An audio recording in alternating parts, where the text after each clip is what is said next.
Ayan guys, meron na kaming kamote. Then, itong langka. Binili namin 3 euros and 20 cents. Yan, meron kaming buko. Ayan, buko sa lata. Hindi pa fresh guys. Buko sa lata yan. And meron kaming gata. Ayan. So, mga dalawang can na gata yung gagamitin namin dito. Magkano nga yung bili namin dito sa store? Wala siyang price So, yun. Nakalimutan ko na kung magkano yung bili namin dito guys. Magkano kami ng binignet. So, ayan guys, nagpakulo tayo ng gata. Yung kaninang yung sakan na gata guys. So, pinakulo na natin. Guys, ilalagay natin yung bilog-bilog nito guys. Malagkit.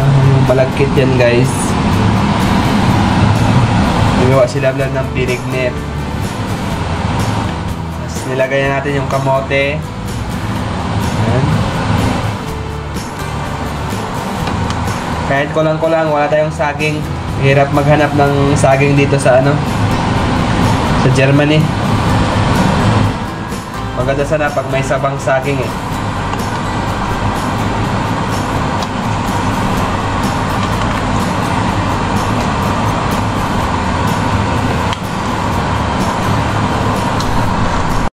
And guys, sunod natin yung langka.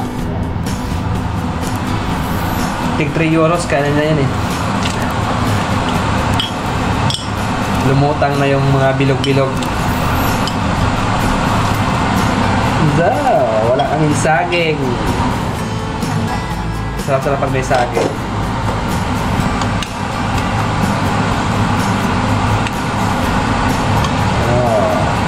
Malapit na yung binignet natin guys.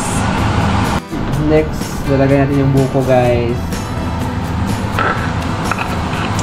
Yung bukong hiniwa-hiwa nila vlog.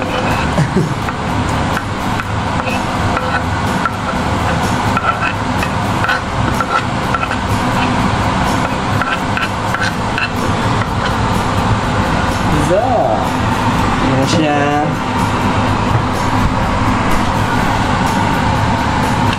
Malapot na kaya yan.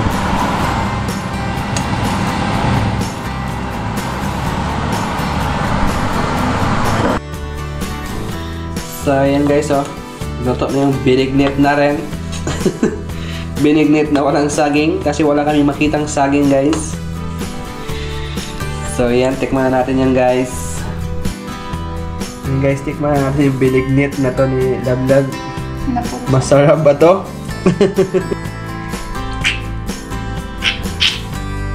Tikman natin to guys.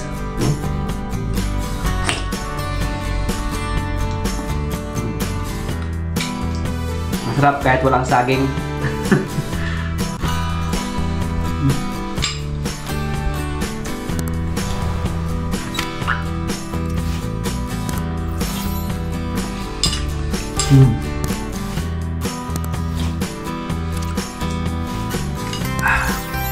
Para maparami akong kain ito Sa mga wala pa nakapag-subscribe, please subscribe guys. Sarap ng binignet namin. Ganyan may langka pa guys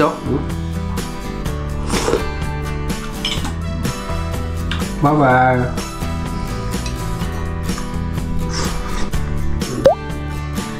Wow! Parang hindi na makakaabot yan sa freezer.